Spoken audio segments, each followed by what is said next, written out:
అందరికీ నమస్కారం అండి. జై శ్రీరామ్. నా పేరు కళ్యాణ్, శివశక్తి ప్రధాన కార్యదర్శిని. ఇప్పుడు ఆటో మీద ఒక మేమే ఉంటుంది, హిందువులు నిద్రపోతున్నారు గట్టిగా హారన్ కొట్టొద్దని.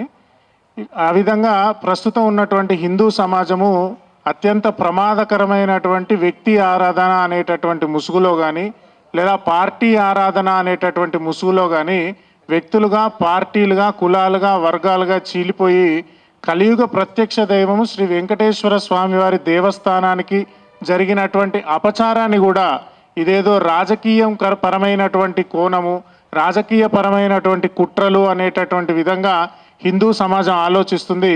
మొట్టమొదట ఈ విషయం బయటకు వచ్చినప్పుడు చంద్రబాబు చెప్పినప్పుడు కానీ, లేకపోతే ఎన్డీడీబీ రిపోర్ట్ వచ్చినప్పుడు కానీ ఈ విషయాన్ని ప్రస్తావన చేసినప్పుడు హిందూ సమాజం నుంచి తీవ్రమైనటువంటి స్పందన ఉంది.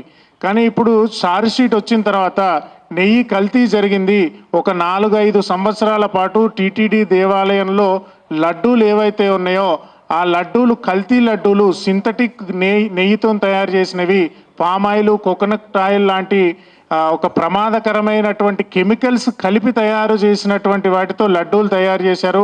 ఆ లడ్డూల్నే అయోధ్య రామమందిర నిర్మాణ సమయంలో ప్రసాదంగా పంచిపెట్టారు అని తెలిసిన తర్వాత చాలామంది హిందువులు మీడియా యొక్క ప్రభావం కానీ, లేదా రాజకీయ పార్టీల యొక్క ప్రభావం వల్ల కానీ వర్గాలుగా, పార్టీలుగా చీలిపోయి వెంకటేశ్వర స్వామి దేవస్థానంలో జరిగినటువంటి అపవిత్రమైనటువంటి కార్యానికి స్పందించకుండా ఎవరికి వాళ్ళు మిన్నకుండా ఉన్నారు. కానీ నిజానికి ఇది చాలా అత్యంత హేయమైనటువంటి విషయము. ప్రతి హిందువు ఆలోచించుకోండి. ధర్మం విషయంలో ఏ పార్టీనైనా సరే పక్కన పెట్టండి, ఏ నాయకున్నైనా సరే పక్కన పెట్టండి. నీ దేవాలయానికి అపవిత్రం జరిగింది. ఇట్లనే మొఘళ్ళు ఈ దేశానికి వచ్చి దేవాలయాల్ని ధ్వంసం చేసినప్పుడు రాజులు వచ్చేటటువంటి వాళ్ళు, రాజులు వచ్చి కాపాడతారు, సైన్యాధ్యక్షులు వచ్చి కాపాడతారు అని చూసుకుంటూ ప్రజలు నిలబడితే దేవాలయాల్ని దోచుకుపోయినట్టుగా ఇప్పుడు కూడా ఈ విధంగా దేవాలయాల మీద ఇట్లాంటి వైసీపీ పార్టీకి సంబంధించినటువంటి నాయకులు ఈ దేవాలయాన్ని ఒక ఆదాయ వనరుగా భావించి నిబంధనలు ఏవైతే ఉన్నాయో వాటిని నిబంధనలు సడలింపు చేసిన తర్వాత నెయ్యిని కల్తీ చేసి ఒక్క చుక్క కూడా పాలు లేకుండా నెయ్యిని తయారు చేసి లక్షల లడ్డూలు తయారు చేసి హిందువులకు పంచిన తర్వాత కూడా హిందువులు ఇది పార్టీల వారీగా, కులాల వారీగా, వర్గాల వారీగా ఆలోచించడం అత్యంత ప్రమాదకరము. హిందూ సమాజానికి ఇది గొడ్డలు పెట్టి లాంటిది.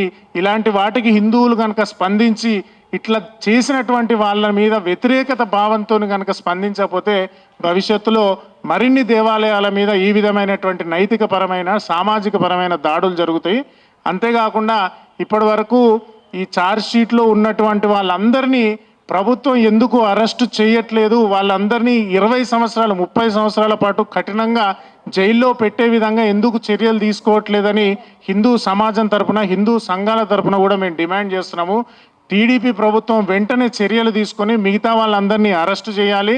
ఎవరెవరైతే ఈ కుట్రలో భాగస్వాములు ఉన్నారో, ఈ కుట్రలో భాగస్వాములు వెనక ఎవరుండి నడిపించారో, ఆ 250 కోట్ల హవాలా డబ్బు ఏ మార్గాలలో వెళ్ళిందో, ఆ నాయకులు ఎవరు లబ్ధి పొందారో మొత్తం ఇన్ఫర్మేషన్ మీకు దొరికింది కాబట్టి ఆ ఇన్ఫర్మేషన్ ఆధారంగా ప్రతి ఒక్కరిని అరెస్ట్ చేయాలి. భవిష్యత్తులో ఇలాంటి పనులు, ఇలా దేవాలయాలను అపవిత్రం చేయాలనే ఆలోచన వచ్చేటటువంటి ఎవడైనా సరే ఉచ్చబోసుకునే విధంగా సమాజం నుంచి తీవ్రమైన వ్యతిరేకత రావాలి, చట్టపరమైనటువంటి చర్యలు తీసుకోవాలనేది మేము కోరుతున్నాము.